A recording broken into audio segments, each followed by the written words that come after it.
예, 안녕하십니까. 오늘 주일을 잘 지내셨는지요? 대구샘터교회, 또 서울샘터교회 만이 아니라 한국에 있는 많은 교회가 온라인 예배로 드리고 있습니다. 특히 대구 지역은 더 그렇죠.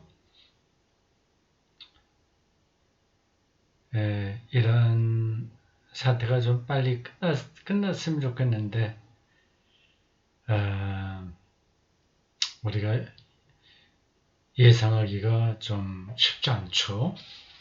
네. 어쨌든 뭐 어떻게든 결론이 나지 않겠습니까? 오늘 저는 출애굽기 17장 1절에서 7절까지를 본문으로 해서 생존의 위기 앞에서 라는 제목의 설교를 했습니다. 근데 어떻게 된 게 제가 전혀 의도하지 않았는데도 이번 코로나 사태와 이 사건이 좀 이상하게 맞물려 가요. 비슷하죠. 출애굽기에 나와 있는 거는 물이 다 떨어져 가는데 이거 어떻게 할 거냐? 모세 너 책임져라. 이거 큰일 났다. 이렇게 아우성친 거고요.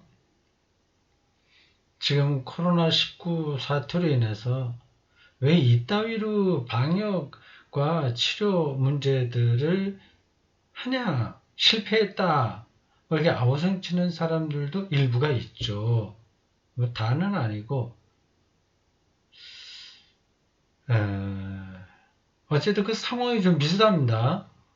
저는 일부러 굳이 이 코로나 사태와 맞물려서 이 성경 본문을 택하거나 한 건 아닙니다.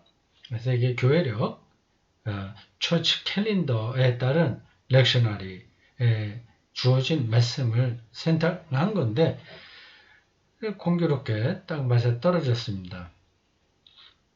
좀 더 그 문제를 연결시켜서 설교를 할 수도 있었는데 그건 좀 자중했습니다. 설교가 현실성을 놓치면 안 되지만 너무 이 현실 문제에 깊숙이 들어와도 난 그것도 건강한 설교는 아니라고 생각합니다. 그러니까 이 코로나 사태를 우리가 어떻게 대처해야 되느냐 그런 거가 설교의 핵심은 아니거든요. 그냥 상황이 좀 비슷했다 그 얘기입니다. 우선 설교 해설인데 그건 설교 시간에 다 한 이야기를 여기서 반복할 필요가 없습니다. 몇 가지 좀 미진했던 거라든지 아니면 조금 더 강조해야 되겠다는 부분 아니면 설교 안으로 들어오기는 좀 힘드나 우리가 생각해야 될 부분들 그런 거를 좀 얘기해 볼까 합니다. 이 반석을 쳤더니 물이 나왔다 그 얘기예요. 근데 사실은 성경에서 물이 나왔다 어떻게 됐다 그런 것까지는 이야기하지 않습니다. 하나님이 여호와죠. 하나님이라고 하는 호칭도 있고 여호와라고 하는 호칭도 있습니다. 이게 호칭이 다른 거예요. 보통 하나님은 엘로힘이라고 하는 단어를 번역한 거죠. 여호와는 야훼라는 호칭을 번역한 겁니다. 그러니까 엘로힘이라고 하나님을 부르는 사람들의 이야기가 있고 야훼로 호칭하는 사람들의 이야기가 성경에 있습니다. 뭐 그거 말고도 여러 문헌들이 있습니다. 그건 좀 생략하겠어요. 이건 성서신학의 이제 기초 개론에 해당하는 겁니다. 여호와로 나오죠. 예, 어떤 때는 여호와 하나님 이런 것도 있고요. 만군의 주, 엘샤다이 뭐 이런 표현도 있습니다. 그러니까 하나님에 대한 호칭이 각각 다 달라요. 그 이름이라고 하는 게 이게 언어 문제인데 거기에 하나님에 대한 성격이 들어있거든요. 하나님을 어떤 존재로 생각하느냐에 따라서 그 호칭도 달라지는 겁니다.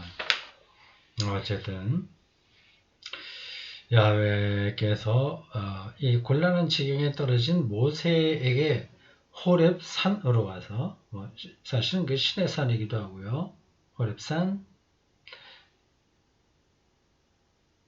그러네요. 호렙 산 나니까 더 이제 지금 떠오릅니다.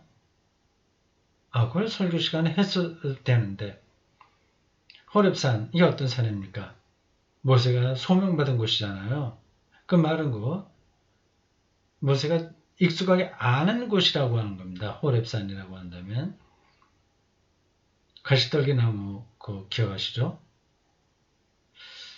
그러니까 그 언저리 어디에 샘물이 있을 거라고 하는 거를 이 모세가 생각할 수도 있었겠죠.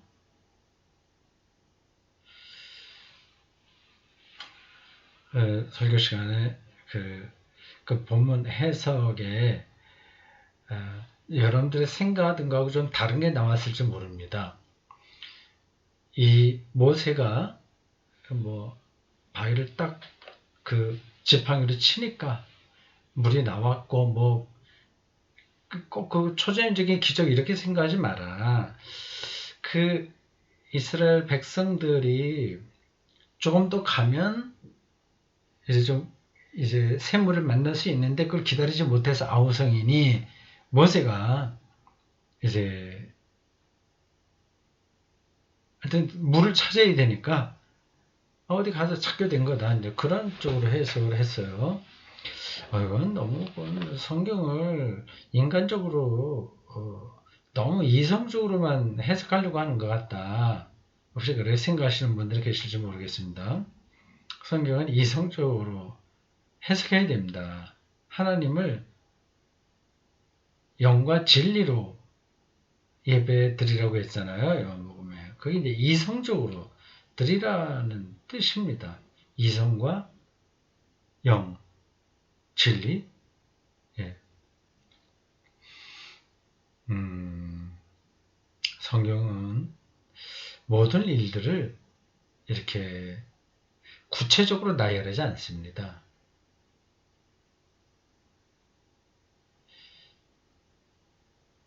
그러니까 어떤 중요한 것을 말하기 위해서 그 당시 사람들의 표상을 그대로 이용하는 거예요. 그대로 사용한 거예요. 옛날 사람들은 저 산 깊은 곳에 산신령이 산다고 생각하지 않았겠습니까? 동양에서도 그런 건 많이 있어요. 그래서 높은 산 근처에 사는 사람들은 산을 신으로 섬깁니다. 그러니까 호렙산을 그 미디안 광야에 있는 사람들은 신이 거주하는 곳으로 생각을 한 거죠. 그래서 모세가 미디안 광야의 목동으로 살면서 그 장인 이드로죠. 맞죠? 이름. 이드로의 대리사위로 살면서 이드로의 딸이 누군가 이름이 나왔나요?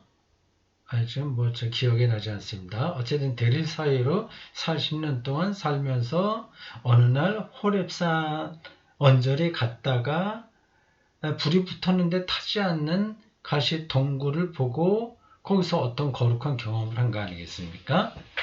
예, 그러니까 호렙산으로 가라라고 하는 그 하나님의 말씀을 이 모세가 아우성치는 이 이스라엘 백성들을 더 이상 설득할 수 없게 되자 이제 마지막 수단으로 어딘가 이 물을 찾아내야 되는데 오래전의 기억을 되살려서 아주 오래전은 아니군요. 호렙산에서의 경험이 맞죠? 호렙산. 신의 산은 십계명을 받은 산인데 두 개의 산은 거의 같다고 봐야 됩니다. 이름만 달라요. 호렙산에서 소명을 받고 이제 애굽에 가서 뭐 파라오하고 뭐 이렇게 밀당하면서 끌어냈으니까 뭐 그게 얼마나 걸렸는지 모르지만 그냥 성경이 말하는 그 시간 계산으로 보면 그렇게 오래되진 않습니다. 근데 어쨌든 그 기억을 한 거죠. 이게 기억을 한다는 게 굉장히 중요한 겁니다. 그러니까 만나 이야기요. 그것도 모세의 기억입니다. 기억에서 나온 거예요. 만나는 여러분이 알다시피 미디안 광야 곳곳에 있는 어떤 식물의 열매 아니면 식물에 붙어 있는 미생물의 분비물 먹고 비슷한 것 같습니다. 그게 이제 달짝지근해서 사람이 먹을 수 있다고 그래요. 그리고 그것을 좀 오래 두면 햇빛이 들면 그다 이제 녹아버리는 거입니다. 그러니까 평소 때는 별로 그걸 먹지 않는 거죠. 아주 부실한 거니까. 뭐 굳이 예를 든다면 칡 이런 거 아닐까요? 칡. 그 뭐 아주 배고플 때는 그거라도 먹고 견뎌야 되죠. 혹은 송화가루. 송화가루가 아니라 저 어렸을 때는 그 소나무 그 송화라고 그러죠. 그 찐득찐득한 거기서 이제 송화가루가 날리긴 하는데 송화가루 날리기 전에 그거는 먹었습니다. 그때 어렸을 때 먹지 못하는 게 없었어요. 옥수수가 아니라 옥수수 대도 이렇게 껍질을 이제 까갖고 속 안에 있는 거를 씹어서 단물을 빨아서 먹었습니다. 이 만나도 이 백성들이 하도 먹을 게 없다고 보채는 바람에 이제 모세가 미디안광에서 40년 동안 살았던 기억에 근거해서 이거 먹으면 그래도 기한은 면치 않겠냐 해서 사람들에게 그걸 먹어라 안내한 거죠. 이 호렙산에서의 기억이 이 모세에게 있어서 지금 물 없어서 죽겠다가 아우성치는 백성들에게 그 물길을 인도한 거 아니냐 그렇게 제가 해석을 했는데 조금 불편하게 혹시 들으셨는지요? 저는 제 생각에 맞다고 생각합니다. 이제 이렇게 해석하는 거를 제가 어디서 읽어보지 못했어요.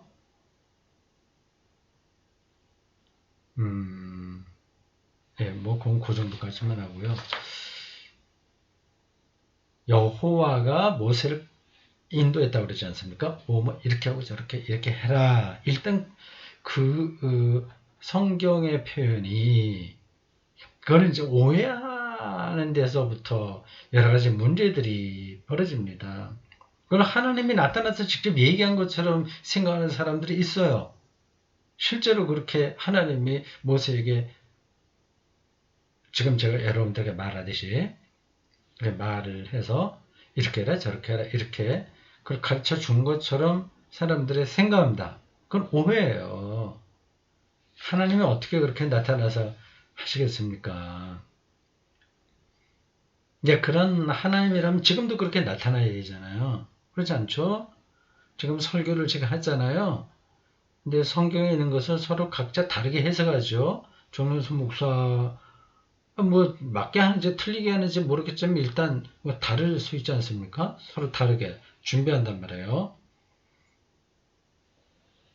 이제 성경 본문을 읽고 어떤 생각을 하고 이게 어떤 의미가 있는지 그 해석을 하는데 정윤선 목사의 고유한 영성, 신학, 세계에 대한 이해, 인문학적 착상, 뭐 그런 두루두루 그런 것들이 복합적으로 이렇게 작용을 해서 어떤 걸 이야기한단 말입니다. 그거를 나는 하나님 나에게 그렇게 말씀하셨다 이렇게 표현할 수 있는 거예요. 하나님이 나에게 직접 그렇게 소리가 나도록 들리게 말씀하지는 않습니다. 그런 사람은 세상에 하나도 없어요. 그렇게 주장하는 사람은 환청을 들은 거죠. 그냥 환청하고 비밀한 방식으로 혹은 그걸 어떻게 표현을 해야 될지 모르겠습니다. 제가 뭐 흔하게 표현하는 그 어투로 얘기한다면 시인들이 시가 나에게 왔다 그렇게 표현하잖아요. 그거 비슷한 겁니다. 그러니까 성령이 나에게 온 거죠. 진리가 나에게 온 거죠. 영적인 깨달음이 온 거죠. 그렇다면 하나님이 실제로 계신 게 아니라 그거는 그 어떤 설교자나 그 한 사람의 깨달음에 불과한 건가? 어떤 사유에 불과한 건가? 이렇게 생각할 수 있죠. 그렇지 않습니다.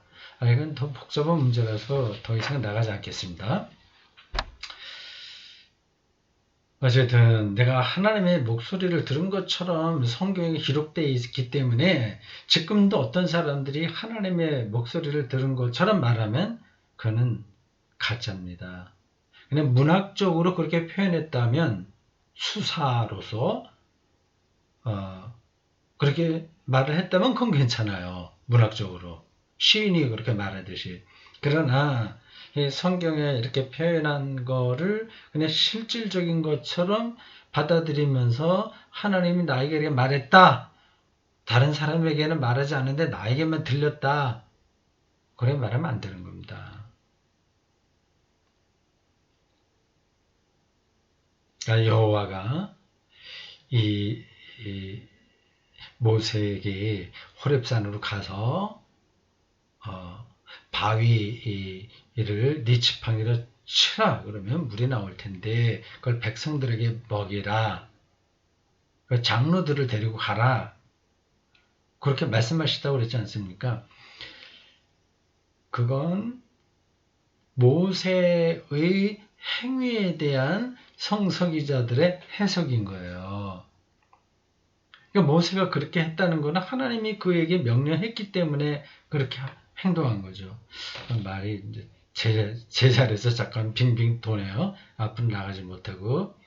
그건 중요하기 때문에 제가 여기서 반복해서 말씀드린 겁니다. 일단 기본적으로 성경에 대한 이 생각, 구조 자체가 좀 달라져야 됩니다.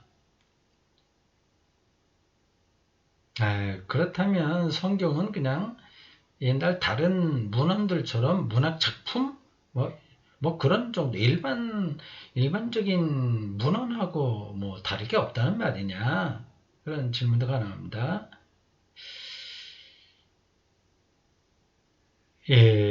그 문자로서의 성경은 다를 게 없습니다. 다만 그 문자가 뭘 지향하느냐 그건 다른 거죠. 또 복잡해지죠. 자, 그건 이제 그만 이야기하겠습니다.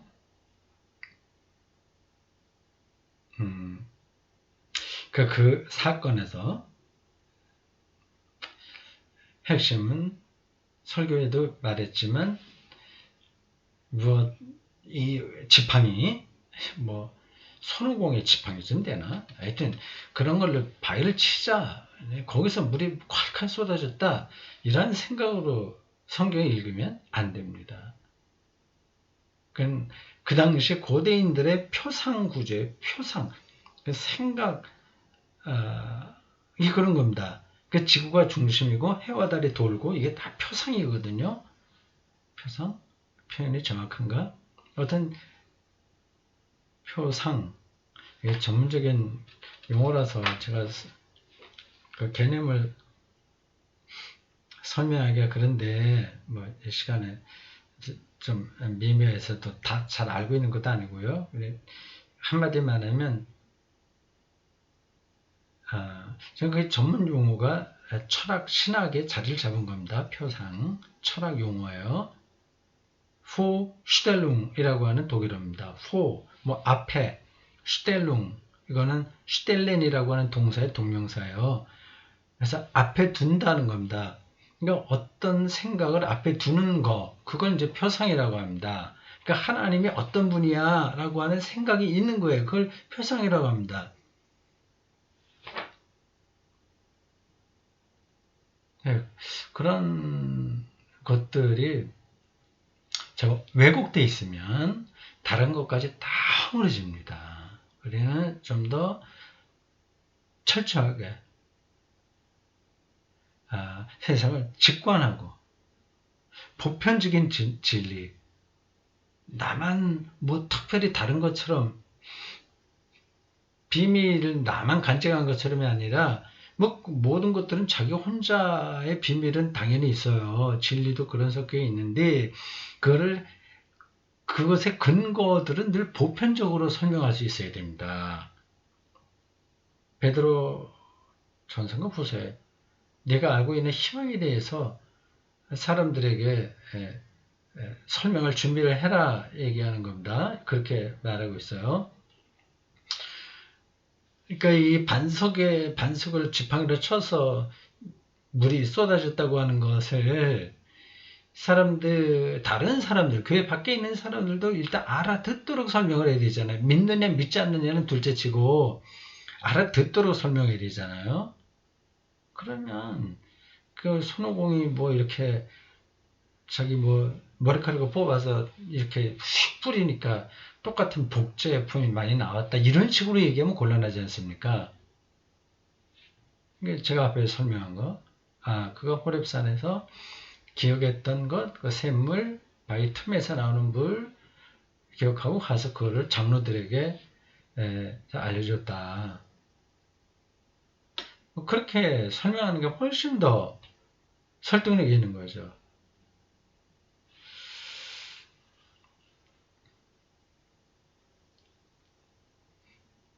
뭐 공장 거기까지 하겠습니다. 거기 연관돼서 다른 얘기도 더 많이 필요한데, 그럼 뭐 끝이 없어요. 그래 자꾸 하다 보면 이 사건에서 바위에서 물이 나왔다는 것이 핵심이 아니라 오히려 그걸 요구하는 이스라엘 백성들의 불신앙, 그게 그겁니다. 왜 시험하냐? 왜 물을 자꾸 앞에 내놓으려고 하냐? 이게 문제인 거예요. 그것에 대한 경고죠. 근데 엉뚱하게 그 바위를 지팡이로 쳐서 물 나온 거 이거를 신기하게 생각하면 그거는 성경을 거꾸로 읽는 겁니다. 아니 근데 계속 거꾸로 읽어도 그 흥미로우니까 계속 매달려요. 그럼 매달려 보세요. 거기서 우리의 삶이 깊어지는지 전혀 되지 않습니다. 그걸 극복하는 게 오히려 신앙의 중심으로 들어가는 첩경입니다. 오늘 설교할 때 제가 속으로는 생각해서 준비할 때 늘까 말까 하다가 뺐습니다. 너무 길어지기 때문에 그 대목이 이겁니다. 물을 달라. 그 바위를 쳐서라도 물을 주든지 어떻게든지 해라. 이 아우성치는 거, 이것은 바로 예수님의 공생에 40일 동안 금식하며 기도할 때 받았던 그 사탄의 유혹과 똑같은 겁니다. 아시죠? 어떤 일이 있었는지요? 돌을 떡으로 만들어라. 그 얘기예요. 그게 이제 메시아가 해야 될 일이다 하는 거죠. 이건 예수의 자기 정체성에 대한 불안 혹은 근거 뭐 그런 것과 연관된 겁니다. 자기가 메시아라고 한다면, 하나님의 아들이라고 한다면, 인자라고 한다면, 퀴리오스 주라고 한다면 이것도 예수님의 칭호와 연관된 건데 앞에서 하나님의 칭호가 여러 가지가 있었다고 그랬죠. 한두 가지가 아닙니다. 제가 다 몰라서 그렇지 아주 많아요. 하나님에 대한 그 표상에 따라서 그 칭호들이 달라진 것처럼 예수에 대한 칭호도, 타이틀, 칭호도 그렇게 여러 가지입니다. 어쨌든 이 꽃에도 그 모든 칭호들은 결국 핵심적으로는 생명을 주는 자예요. 생명. 그 생명을 준다는 것은 구원받는다고 하는 거죠. 어, 예수 자신이 정말 이 메시아인가, 이 민중들에게 생명을 베풀 수 있는 자인가, 아닌가라고 하는 어떤 기준, 어떤 방향성, 아니면 근거, 이런 것들을 확실하게 하려면 돌을 떡으로 만들 수 있는 정도의 능력을 보여야 되는 거 아니냐. 나에게 과연 그런 능력이 있나? 그런 것에 대한 근본적인 질문, 그 예수님의 광야에서의 시험 이야기에 담겨 있는 겁니다. 그리고 또 바깥에서도 계속 예수에게 그 증거를 보이라고 했을 겁니다. 공생의 이야기 쭉 읽어가다 보면 비슷한 이야기 많이 나오죠. 표적을 보여라. 그게 바로 그겁니다. 유대인들은 표적을 구하는 민족이라고 고린도전서 1장에도 나와 있고요. 그거는 굉장히 매력적인 거고요. 지금도 다 그 정치인들, 기업가들 다 그 표적을 보여주겠다고 나서고 있는 겁니다.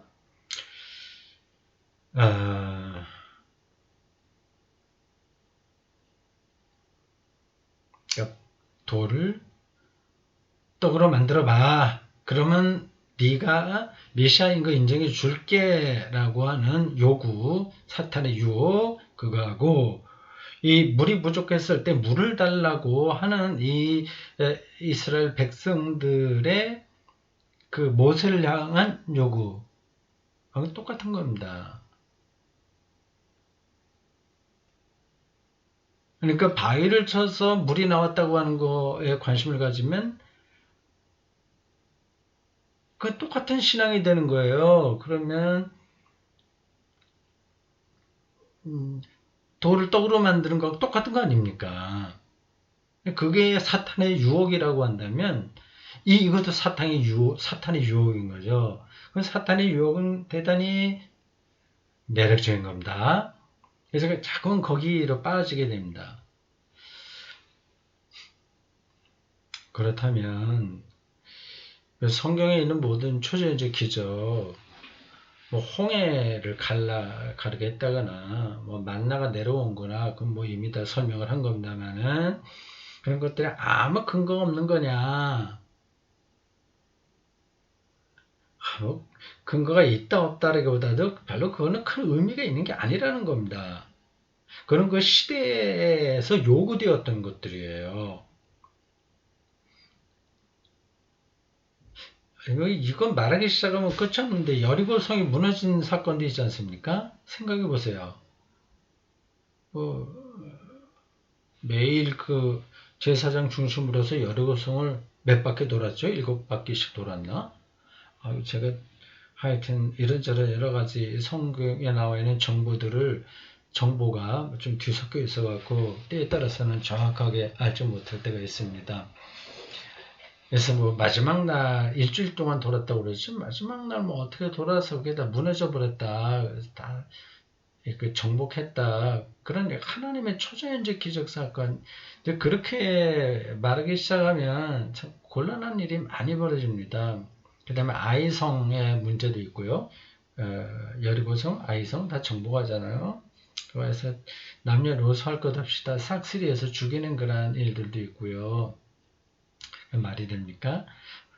거기에 있는 사람들을 다 죽이는 게 하나님의 기적적인 사건, 능력을 통해서 여리고성과 아이성에 있는 사람들을 싸그리 전멸시키는 것이 옳은 걸까요?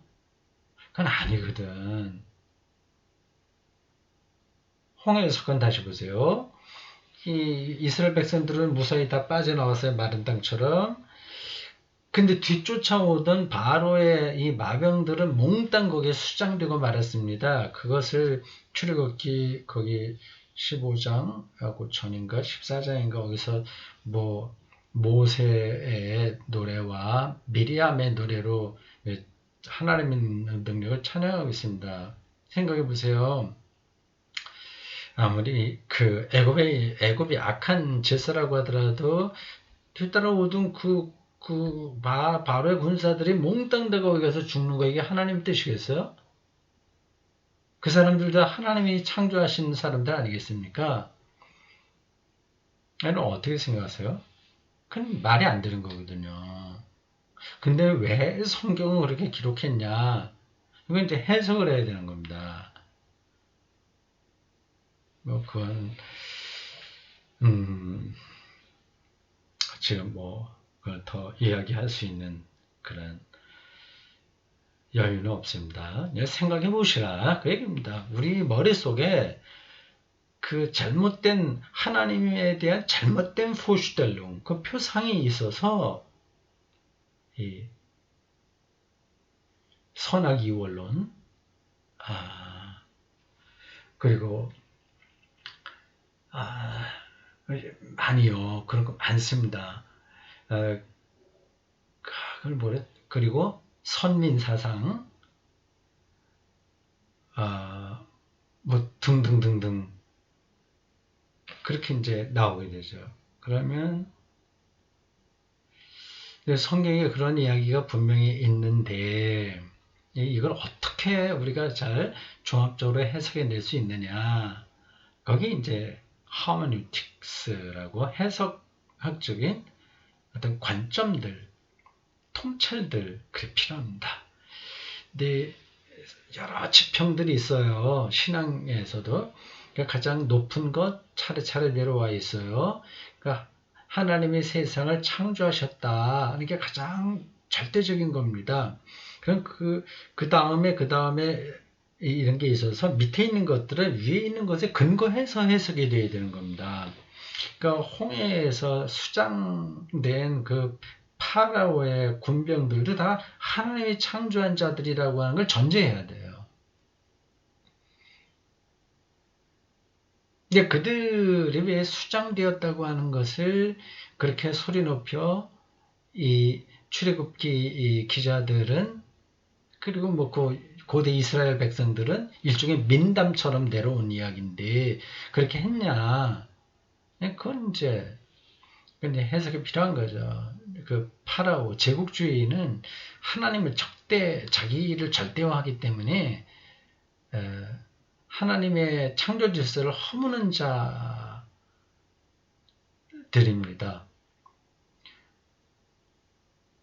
그러니 하나님의 권능 아래 그들도 굴복할 수밖에 없다. 그걸 말하기 위해서 아주 드라마틱한 이야기로 그 홍해 사건들을 이야기한 겁니다. 말이 좀 복잡하게 들리셨나요? 뭐 다 이해하실 거라고 봅니다.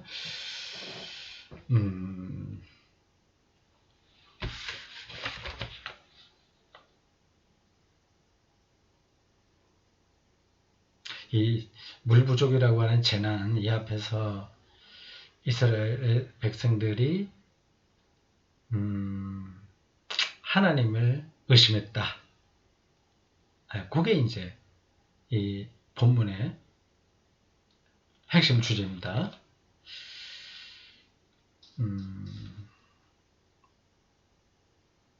그러면서 설교 마지막 부분에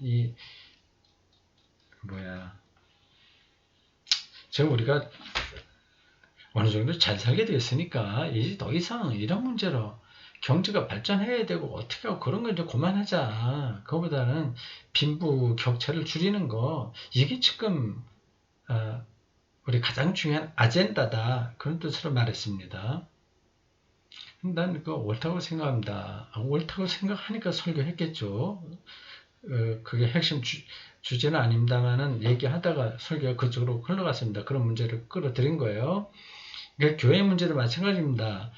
한국 기독교가 이제는 더 성장해야 되겠다는 생각은 그만해도 됩니다. 지금까지 이 정도는 충분합니다. 이렇게 큰 교회하고 작은 교회 빈부 격차 이 지금 한국의 자본주의 시스템하고 교회의 시스템이 똑같이 돌아가잖아요. 이건 이제 어떻게 현재 있는 역량을 이 안에서 정의로운 교회 구조로 바꾸는 이게 핵심입니다. 근데 아직까지도 뭐 전도 더 해야 된다, 교회를 어떻게 성장시켜야 된다, 이런데 에너지를 다 쏟고 있으니까 이게 안 되는 일을 지금 하는 거거든요. 왜 안 되냐, 왜 패배주의에 떨어지냐, 그런 얘기하시는데, 패배주의가 아니라 하나님의 평화라고 하는 더 높은 가치, 높은 신앙을, 그걸 이제 그 안에서 우리들이 지금 작은 문제들을 해결해야 된다, 그런 뜻입니다. 시간이 많이 됐네요. 자, 코로나19 사태에 조금 불편하기도 하고 또 안타까운 일도 있고 한데 잘 지내봅시다. 언뜻 그런 생각이 듭니다. 이게 이러한 정도가 아니라 빙하기가 확 찾아왔다. 빨리. 평균 기온이 지금부터 10도 정도 뚝 떨어지게 된다. 혹은 오히려 기후변화로 평균 기온이 아주 갑작스럽게, 위기라고 하는 거는 천천히 가다가 어떤 계기가 되면 폭발하거든요.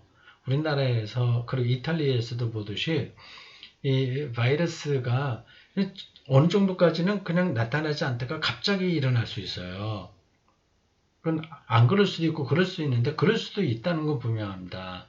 그 기후변화가 지금 아주 신압으로 변하기 때문에 잘 느끼지 못하는데 우리가 알 수 없는 어떤 계기로 이게 폭발할 수 있습니다. 그럼 1년에 1도씩만 높아진다고 한다면 이거는 완전히 지구의 이 생태계가 무너지게 되는 거죠.